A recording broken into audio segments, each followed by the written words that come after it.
li amri wahlul 'uqdatam min lisani yafqahu qawli, amma ba'd.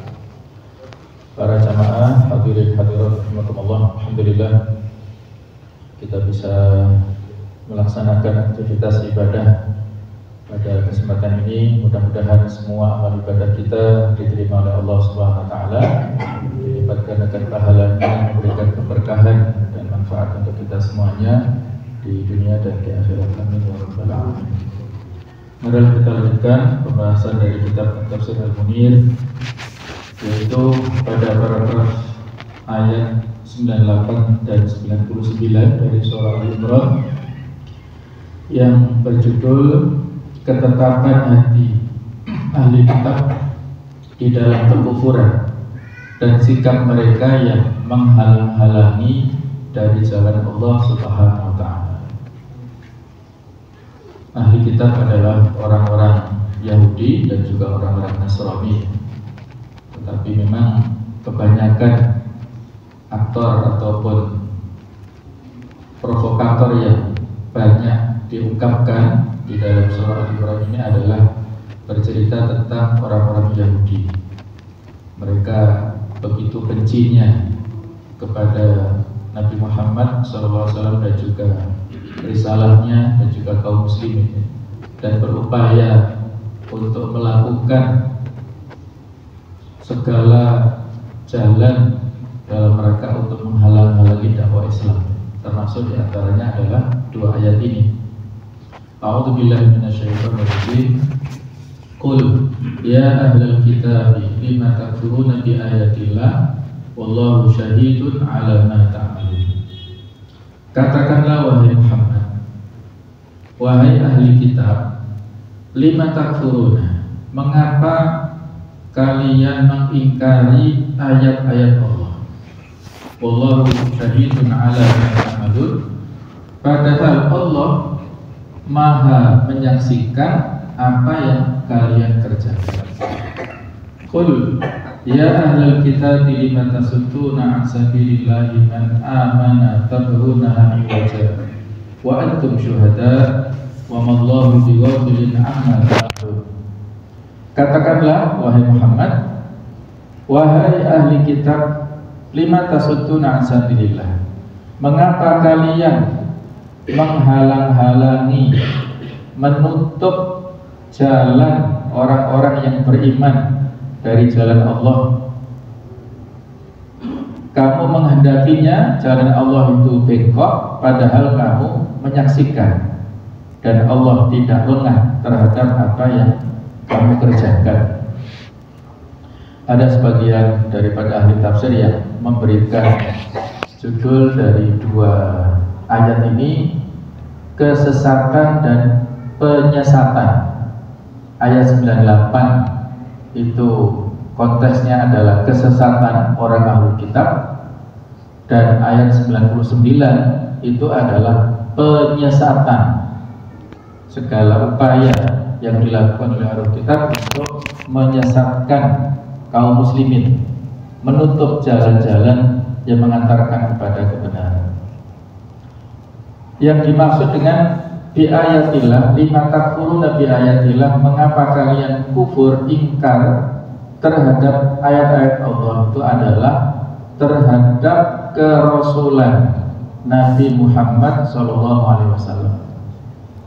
Mereka ini disebut ahli kitab ya karena memang mereka mendapatkan kitab samawi yang diajarkan oleh nabinya. Orang-orang Yahudi mendapatkan pengajaran kitab Taurat dari Nabi Musa, orang-orang Nasrani mendapatkan ajaran kitab Injil dari Nabi Isa. Jadi mereka ini orang-orang ahli kitab, dan ini sebutan yang lembut ya, sebutan yang terhormat untuk orang-orang tersebut. Dan mereka adalah ya mendapatkan agama samawi sebenarnya. Tetapi kalau mereka mau jujur, ketika mereka mengakui risalah Nabi Musa, kemudian mengakui risalah Nabi Isa, seharusnya mereka juga mengakui risalah Nabi Muhammad SAW, karena ini satu rangkaian. Masing-masing rasul ini satu rangkaian risalahnya sama, yang mengutus juga sama Allah Ta'ala. tetapi karena faktor-faktor kebencian, hasad daripada orang-orang Yahudi khususnya, tidak bisa menerima risalah yang diajarkan atau yang dibawa oleh Nabi Muhammad SAW. Kita lewati dari sisi qiraah ataupun juga balaghah dan juga i'rab, ada juga mufradat lughawiyah, langsung pada pembahasan tentang sebab turunnya ayat. Ayat ini tidak terpisahkan dari ayat sesudahnya, sehingga yang disebutkan di sini satu rangkaian. Sababun nuzulnya ini satu rangkaian, baik itu 98, 99 atau sesudahnya ayat 100 dan sesudahnya nanti. Ibnu Jarir At-Tabari meriwayatkan dari Zaid bin Aslam, ia berkata, suatu ketika Syahs bin Qais, ia adalah seorang Yahudi yang sudah lanjut usia, sangat kuat kekufurannya, sangat benci dan hasud kepada kaum muslimin, lewat di dekat sekelompok sahabat Rasulullah SAW dari kaum Aus dan Khazraj yang saat itu sedang berada di majelis tempat mereka berkumpul dan berbincang-bincang. Lalu Syahs bin Qais ini merasa sangat tidak suka melihat mereka bersatu dan baiknya jalinan di antara mereka setelah mereka masuk Islam.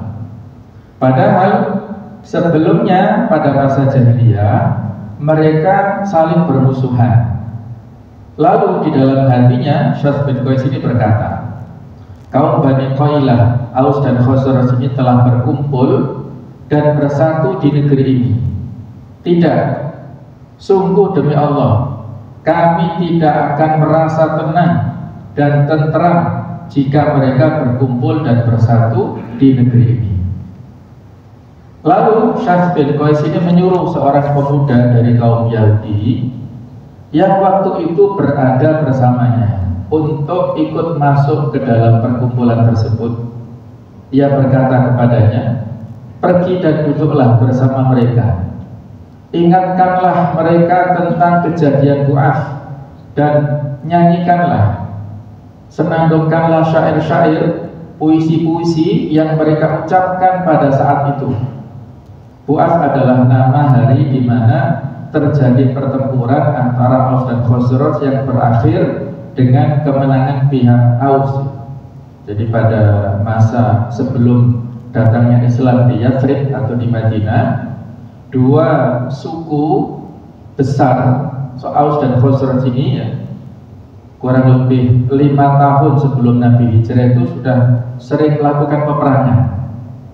Bahkan setiap waktu, jadi peperangannya itu secara periodik ya, dalam waktu 5 tahun berhenti perang lagi, berhenti perang lagi gitu ya. Provokatornya ya sama ini, si Syahs bin Qais ini, dia dari suku Khazraj yang sering mengungkapkan kelebihan-kelebihan Khazraj dibandingkan dengan suku Aus, sehingga menimbulkan kedengkian pada kaum Aus, pemuda-pemudanya khususnya, akhirnya terprovokasi dan sering mereka melakukan peperangan selama 5 tahun itu ya. Dan berhentinya itu adalah pada saat menjelang Nabi SAW berhijrah ke Madinah, karena sebelum Nabi hijrah telah mengutus seorang sahabat mulia, Mus'ab bin Umair. Jadi Mus'ab bin Umair telah melakukan pendekatan secara persuasif kepada masyarakat Madinah, khususnya dari dua suku besar, mengusung nilai-nilai persaudaraan, sehingga dua suku besar ini akhirnya rukun dan bisa bersahabat, bisa tenang dalam rangkulan atau naungan dinul Islam. Sampai Nabi hijrah ke sana, itu mereka rukun. Mereka dari akhirnya ketika masuk Islam kan menjadi orang-orang Ansor. Dua suku utama ini ketika sudah masuk Islam semuanya, mereka menjadi kaum Ansor, menyambut gembira datangnya kaum Muhajirin yang berhijrah dari Mekah itu. Tetapinya dipersaudarakan oleh Nabi Sallallahu Alaihi Wasallam antara Muhajirin dan Ansor ini. Jadi pada saat itu Syahs bin Qais tidak rela, tidak nyaman mendapatkan dua suku ini tentram, tenang, damai dalam naungan dinul Islam ini, maka dilakukanlah provokasi lewat pemuda yang pandai berdendang syair, puisi-puisi kejahiliaan diungkapkan, mengingatkan pertempuran yang mereka lakukan pada masa jahiliyah sebelum mereka masuk Islam. Jadi terpancing masing-masing. Bu'as ini kalau di sini disebutkan nama hari, tapi menurut para ahli tafsir yang lain disebutkan nama tempat yang biasa dipakai untuk melakukan pertarungan, tempat yang dimiliki oleh orang Yahudi dari kaum Yahudi. Nah, pemuda tersebut pun melakukan apa yang diperintah oleh Syekh bin Qais kepadanya tersebut. Singkat cerita, mereka pun berhasil diprovokasi dan dihasut. Lalu mereka saling bertengkar dan saling menyombongkan diri. Sehingga waktu itu ada dua orang, yang satu dari pihak Aus, yaitu Aus bin Qaisi dari Bani Harithah, sedangkan yang satunya lagi dari Khosr, yaitu Jabir bin Sakhr. Ada yang menyebutkan Jabir bin Sakhr dari Bani Salamah, melompat berhadapan-hadapan dan saling adu mulut. Jadi sudah hampir-hampir adu jotos atau bertengkar secara fisik. Awalnya adu mulut dulu. Nah, pada saat itulah salah satunya berkata kepada lawannya, "In syi'tu radadtuha jada'an." Jika mau, maka saya akan menjadikannya bagaikan seorang pemuda yang gagah, kuat, dan semangat berperang. Lalu kedua belah pihak pun sama-sama terpancing emosinya dan saling berkata, "Kembali, ambil senjata, kita bertemu di Al-Dhahirah." Al-Dhahirah ini adalah tempat yang lapang dan berbatu hitamnya, yang luas, yang akan dijadikan sebagai tempat peperangan. Mereka sudah merencanakan. Lalu mereka pun berangkat menuju Al-Dhahirah dan mereka mulai bergabung dengan kelompok masing-masing sambil meneriakkan slogan-slogan yang dahulu biasa mereka katakan pada masa jahiliyah. Ada, kalau sekarang mungkin yel-yel ataupun simbol-simbol ataupun rambu-rambu yang itu menunjukkan sentimen kepada masing-masing golongan ini. Maka kejadian ini pun sampai ke telinga Rasulullah SAW. Lalu beliau bergegas pergi menemui mereka bersama beberapa sahabat Muhajirin. Setelah sampai kepada mereka, beliau berkata, "Wahai kaum muslimin, apakah setelah Allah Ta'ala memuliakan kalian dengan Islam, memutus kejahiliaan dari diri kalian dengan Islam, dan mendamaikan serta menyatukan kalian, apakah setelah semua ini kalian ingin mendatangkan kejahiliaan lagi, sedangkan aku berada di antara kalian, sehingga hal itu menyebabkan kalian kembali kepada keadaan kalian dahulu ketika kalian masih dalam keadaan kafir." Allah. Inilah nasihat yang begitu menyentuh disampaikan oleh Rasulullah SAW kepada suku Aus dan Khosraj ini, mengingatkan kembali tentang nikmat besar, nikmat ukhuwah yang telah mereka dapatkan di bawah naungan agama Islam ini. Apakah mau diingkari atau mau kufur dan kembali kepada kejahiliaan masa lalu?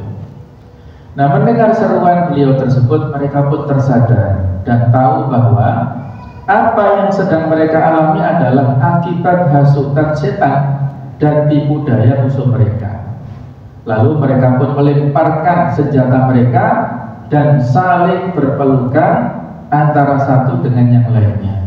Kemudian ya mereka pun beranjak pergi bersama Rasulullah SAW dengan sikap patuh dan taat. Kalau Allah menurunkan ayat di Al-Imran 100 ayat sesudahnya, "Ya ayyuhalladzina amanu in tuti'u fariqam minal ladzina utul kitaba yaruddukum ba'da imanikum kafirin." Wahai orang yang beriman, jika kamu mengikuti sebagian dari orang-orang yang diberi kitab, baik itu Yahudi ataupun Nasrani tadi, niscaya mereka akan mengembalikan kamu menjadi orang kafir sesudah kamu beriman.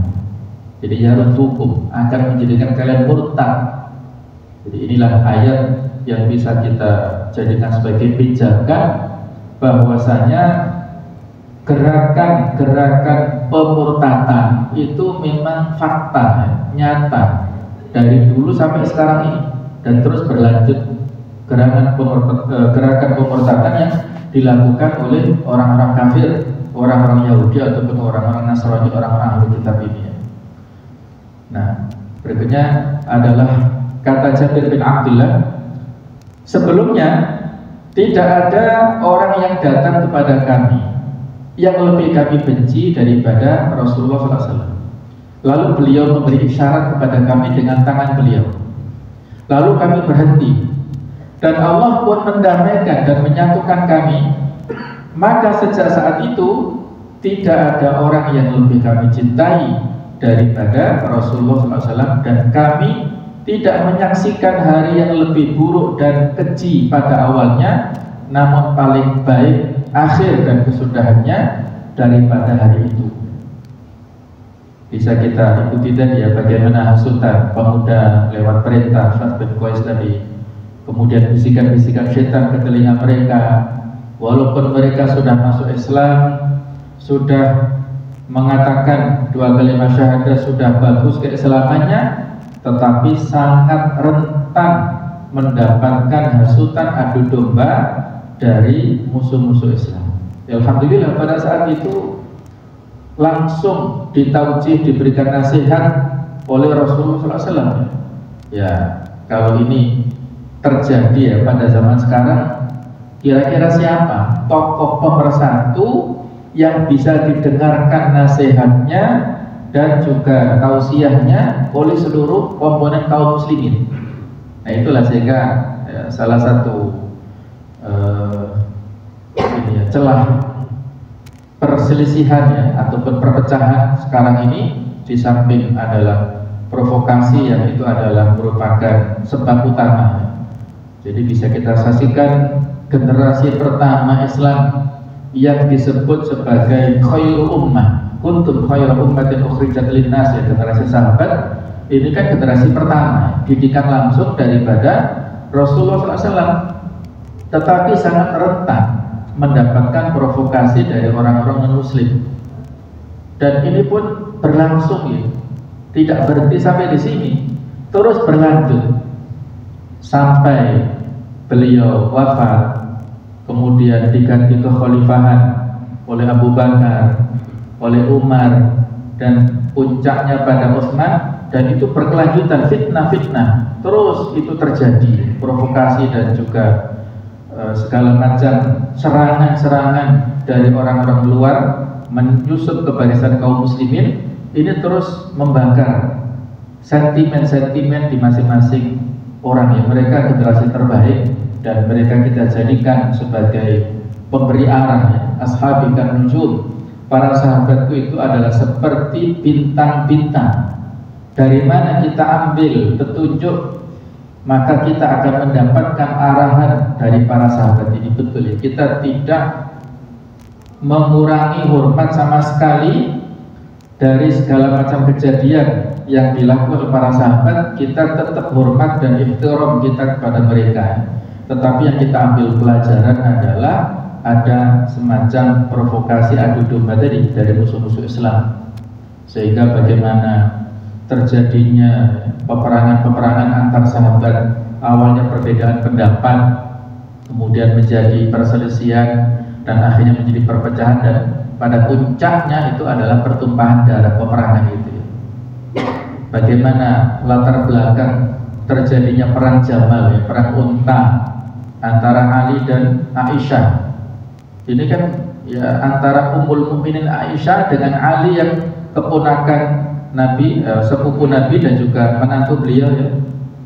Yang ini karena perbedaan pendapat.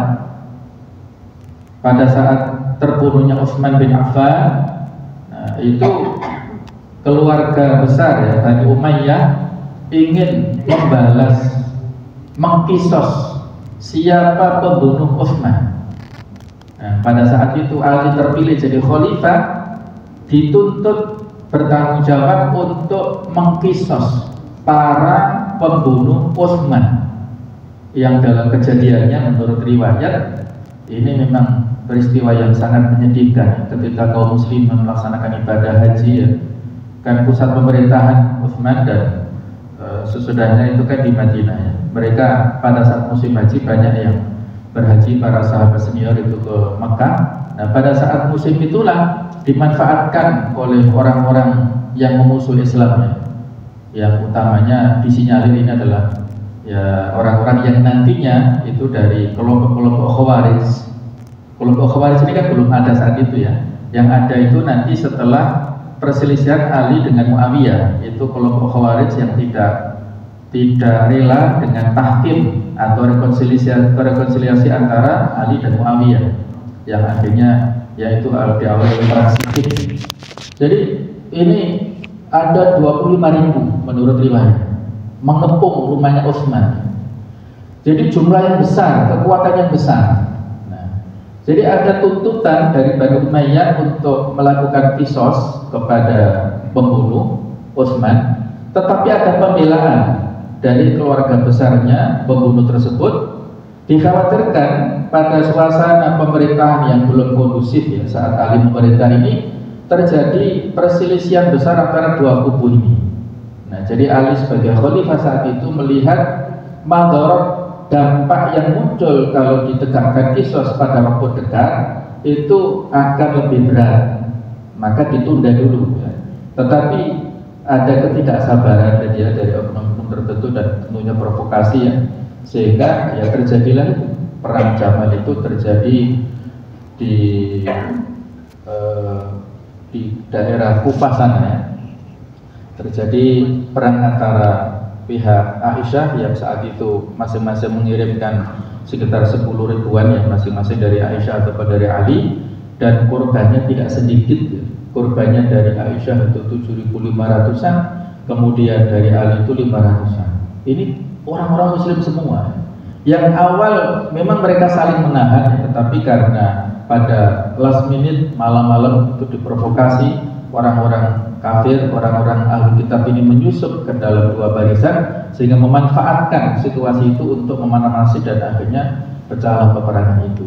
Ini perang yang sangat menyedihkan ya. Jadi itu juga karena provokasi daripada orang-orang non-muslim. Dilanjut lagi dengan perang Siffin itu juga sama, sebabnya sama, ketidakpuasan ya daripada Bani Umayyah yang di situ ada Muawiyah. Muawiyah sendiri kan tidak mau berbaiat kepada Ali pada saat diangkat sebagai khalifah. Muawiyah adalah gubernur Syam atau gubernur Syria saat itu dan memiliki masa yang besar ya. Jadi ketidakpuasan karena belum dieksekusi, belum dikisos ya pembunuh Utsman, sehingga Muawiyah juga kecewa dan akhirnya mengerahkan pasukan dalam jumlah besar sekitar 120 ribuan. Kemudian Ali saat itu mengerahkan pasukan sekitar 90 ribuan dan mereka bertemu di Siffin ya. Siffin ini daerah Syria, daerah Syam, dan korbannya lebih banyak lagi. Saat itu masing-masing kalau tidak salah ada 25 ribuan masing-masing yang meninggal ya. Mudah-mudahan syahid semua ya.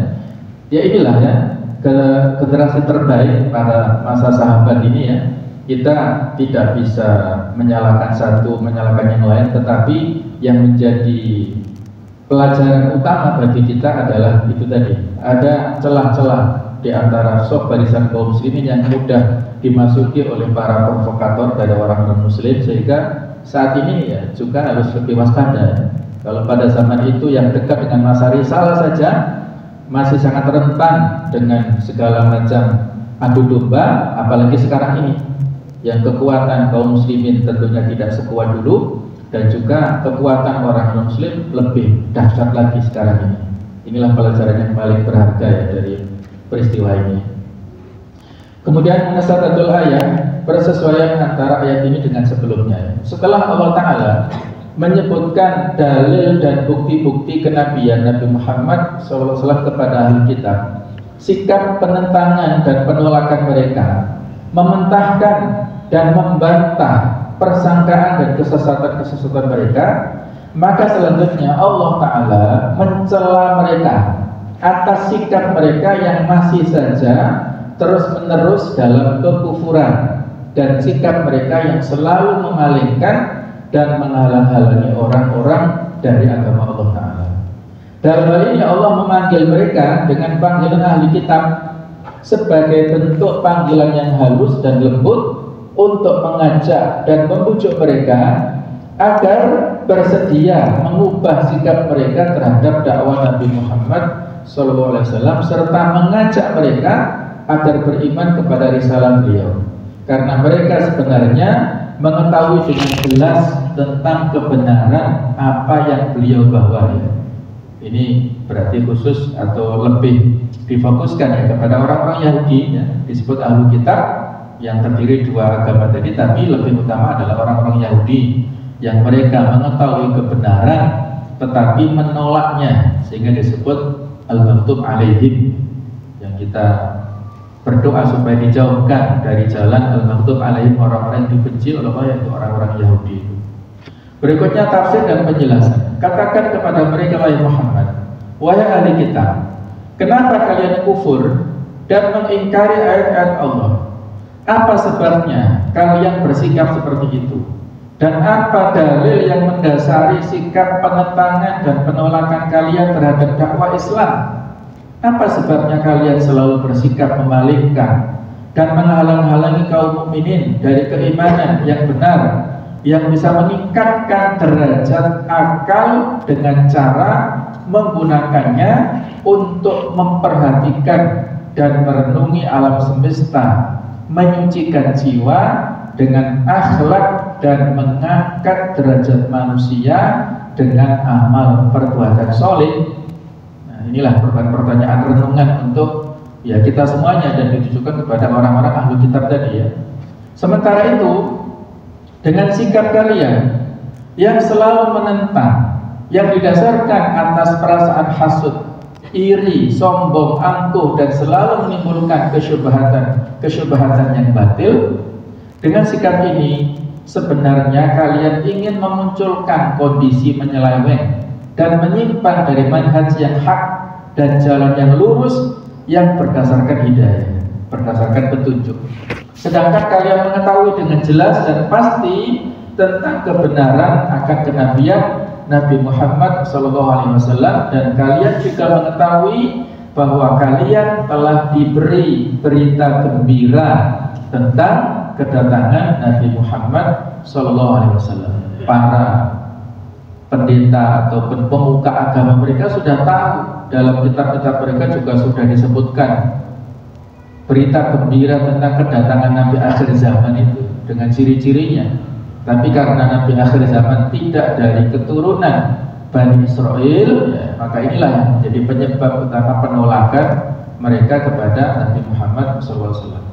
Namun kalian telah mengubah, mendistorsi, dan memanipulasi keterangan tentang sifat-sifat beliau yang tercantum di dalam kitab suci kalian, dan kalian telah membuat-buat kebohongan terhadap Allah Ta'ala.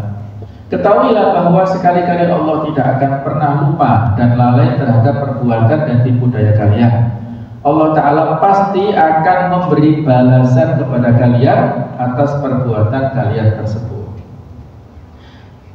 Sebab kenapa ayat 98 diakhiri dengan kata wallahu syahidun ala ma ta'malun, dan Allah Maha menyaksikan apa yang kalian perbuat adalah karena perbuatan mereka yang dijelaskan di dalam ayat ini, yaitu kekufuran adalah sesuatu yang tampak dan bisa dilihat.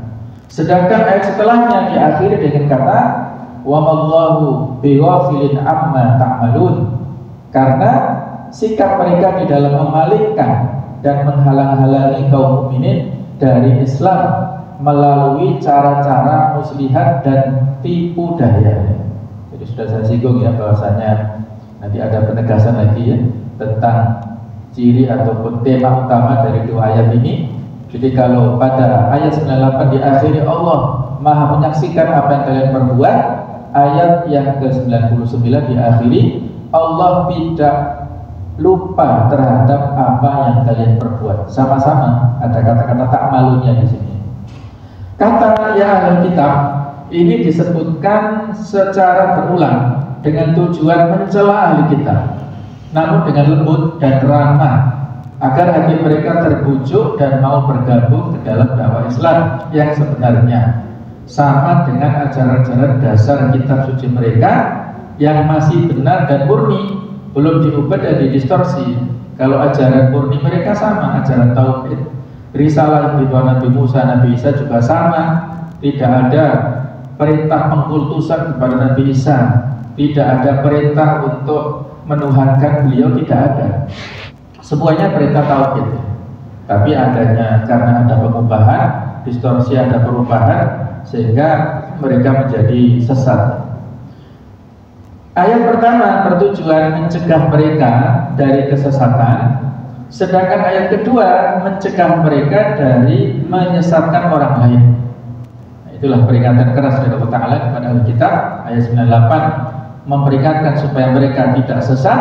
Kemudian ayat yang 99 mencegah mereka supaya tidak menyesatkan orang-orang muslim yang harusnya itu adalah sesama penganut agama samawi, yang sama-sama satu risalah, tidak boleh disesatkan dan harus saling bersatu seharusnya. Berikutnya tentang fikih kehidupan atau hukum-hukum. Sesungguhnya ajaran-ajaran pokok dan tujuan semua agama pada dasarnya sama.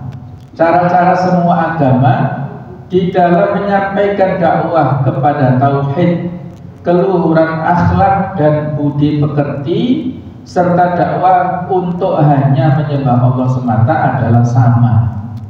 Oleh karena itu, merupakan keharusan bagi pengikut agama-agama yang ada untuk bergabung dan bersatu tanpa bersikap fanatik dan memegang kuat apa yang ada pada mereka.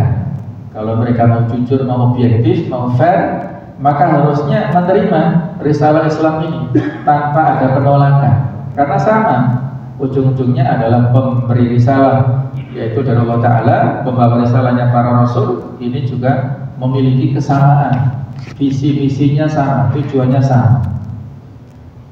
Dikarenakan Islam adalah penutup semua risalah samawi yang ada, maka para pengikut agama sebelumnya seharusnya ikut bergabung dan bersatu di bawah panji Islam, sehingga pasukan iman bersatu di dalam satu barisan melawan pasukan kesyirikan dan veganisme, yaitu penyembahan kepada berhala.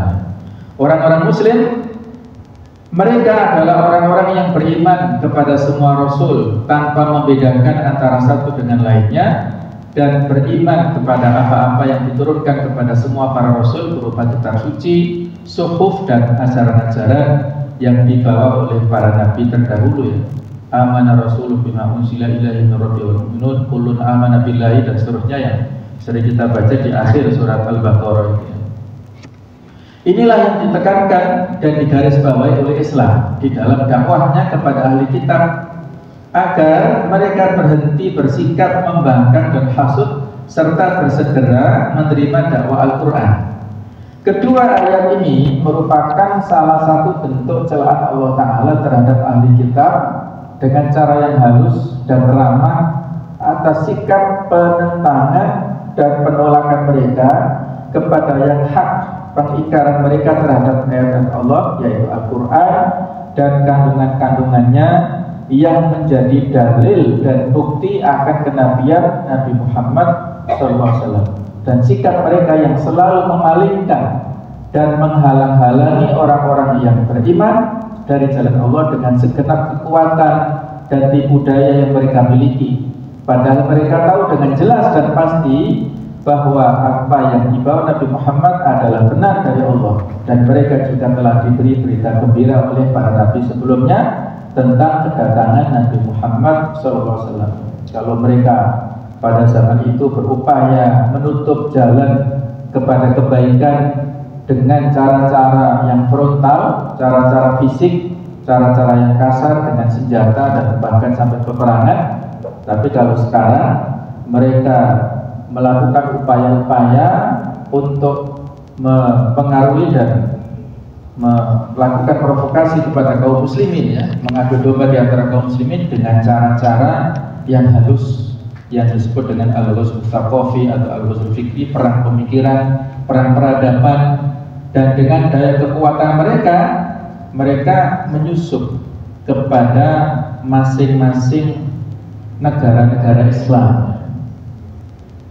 Mereka mengikuti konstelasi politik dan lain-lain, sehingga mereka berada di balik kekuatan-kekuatan yang akan memimpin negara-negara Islam. Ya, kalau kita sekarang akan punya gawe pilpres, ya mereka berada di balik tokoh-tokoh yang diusung ya untuk melakukan kontestasi pada pilpres atau pemilu yang akan datang ini. Di dalam kedua ayat ini terdapat penegasan bahwa mereka memang berhak mendapatkan celaan dan kecaman. Terdapat penegasan tentang penggagalan konspirasi mereka, menyingkap berbagai bentuk tipu daya dan makar yang mereka rencanakan, dan mementahkan segala bentuk kesyubhatan dan kesesatan mereka. Karena Allah Ta'ala maha menyaksikan dan maha mengetahui rencana dan perbuatan mereka tersebut. Sekali-kali Allah tidak pernah lalai dari berbagai bentuk tipu daya mereka, dan Allah akan memberi balasan kepada mereka atas semua perbuatan dan sikap mereka tersebut yang aneh dan penuh dengan mendustakan, dengan sikap mendustakan dan pembangkangan. Benar ya, ini adalah sebuah peringatan di dunia sebelum semuanya terlambat. Pemberitahuan tentang yang hak agar manusia tidak tersesat, serta peringatan terhadap sikap mengikuti hawa nafsu, terutama sikap hasud, iri, dengki, pembangkangan, kesombongan dan keangkuhan yang mendorong seseorang menyeret dirinya ke dalam kesesatan dan mendorongnya untuk berusaha menyesatkan orang lain. Jadi upaya-upaya penyesatan ini bukan hanya dari musuh-musuh setan iblis ya, yang jelas-jelas telah didoktrin ya, telah divonis masuk ke neraka. Mereka mengajak kepada para pengikutnya untuk tersesat juga ya. Dan untuk menjadikan itu mereka melakukan upaya-upaya, tapi juga yang perlu kita waspadai dari orang-orang kafir ya. Jadi musuh-musuh kita itu banyak, ada iblis dan segala macam golongannya. Kemudian dari ada orang-orang kafir dengan segala macam isme dan latar belakang pemikirannya, yang mana dikatakan al-kufru millatun wahidah. Kekafiran itu adalah agama yang satu. Ketika mereka berhadapan dengan musuh satu, yaitu musuh Islam dan kaum muslimin, mereka bersatu. Mereka berupaya untuk saling tolong-menolong dalam rangka menghadapi kekuatan kaum muslimin ini yang semakin waktu semakin kuat ya, semakin banyak mereka berusaha bersatu padu orang-orang kafir ini. Kemudian yang kita hadapi yang ketiga musuh kita adalah orang-orang munafik. Orang-orang munafik ini yang berat, yang berbahaya. Bukan hanya mereka berada pada zaman Rasul saja, tapi zaman sekarang pun juga ada orang-orang munafik. Mereka yang berada di barisan kaum muslimin, tetapi hati mereka tidak muslim ya, tidak mukmin. Hati mereka masih condong kepada orang-orang kafir itu. Jadi dari waktu ke waktu ya, sejak zaman dahulu, khususnya kita di Indonesia ya, pada saat kemerdekaan berlangsung ya, pada saat mempertahankan kemerdekaan ini juga banyak ya. Sekarang ini kan isunya ada di kepulauan sana ya, di Batam sana, Kepri sana. Nah, itu ya itulah ya, tidak lepas daripada upaya-upaya daripada orang-orang non-muslim ya untuk menguasai tanah air kita ya dengan cara-cara mereka. Kalau di Jogja ini tegas Pak ya, barangkali kita juga sudah mengetahuinya, orang-orang dari Tionghoa, dari Cina tidak bisa mereka mendapatkan aset di sana ya. Ini kebijakan dari Hamengkubuwono ke-9 pada saat itu ya, karena pada masa-masa kemerdekaan atau saat mempertahankan kemerdekaan, suku atau etnis Cina di sana itu berpihak kepada Belanda, sehingga diumumkan pada saat itu ketika Indonesia merdeka ya, dan kita eksis di sana, maka diumumkan supaya mereka saat itu mau pergi dari Jogja, tapi dibiarkan untuk bertahan di sana dengan catatan jangan membeli, tidak boleh mendapatkan hak milik properti tanah di sana, di Jogja sana. Boleh hanya hak guna usaha saja. Nah, rupanya ini sekarang ada upaya-upaya untuk diproses atau diprotes ya oleh orang tersebut. Nah, tetapi ya aturannya jelas karena di sana adalah daerah istimewa, tidak mengikuti daripada aturan pusat. Ini sama sekalian peringatan kepada kita semuanya, mudah-mudahan Allah Ta'ala menjaga kita semuanya, Islam dan kaum muslimin khususnya di Indonesia, sehingga kita selalu dalam keadaan damai, dalam keadaan yang rukun, dan juga kita harus mewaspadai segala macam tindakan-tindakan provokasi dari semuanya, baik itu dari orang-orang non-muslim langsung atau daripada pihak-pihak internasional muslimin yang barangkali ada perbedaan pendapat, itu biasa. Maka kita harus saling bertoleransi dan mendahulukan ukhuwah Islamiyah supaya kita lebih rukun dan juga lebih damai. Perbedaan itu pasti, tapi perpecahan ini hendaknya harus kita hindari. Mohon maaf atas segala kekhilafan. Subhanakallahumma bihamdik, asyhadu an la ilaha illa anta, astaghfiruka wa atubu ilaik. Wassalamualaikum warahmatullahi wabarakatuh.